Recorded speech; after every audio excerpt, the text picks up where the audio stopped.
Dumaan nga pala kami dito sa Ichiran. Ito daw yung famous sa Taiwan. Hindi daw makukumpleto ang pagbisita mo dito sa Taiwan pag hindi ka kumain dito. Sobrang ganda ng place. May mga Pilipino rin kaming kasabay.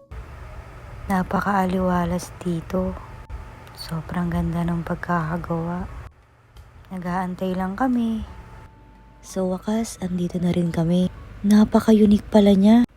Diba paikot? Ang hirap kapag ikaw lang nagbi-video mag-isa. Ang unique lang kasi nasa harapan mo yung mag-aahayin sa'yo ng pagkain. Ayan, busy siya kaka-compute sa mga gastusin. Ayun na yung pagkain ko. Sabi, ikaw daw maghahalo ng inorderan mo. Ang unique niya guys. Pero ang mahal. Iyak yung boyfriend ko. Kasi laki na daw ng ginastos niya. O diba ang unique guys? Sobrang sarap niyan. Gaantay pa si tita niyan. At ito yung bill. Sisirado na rin yung takip.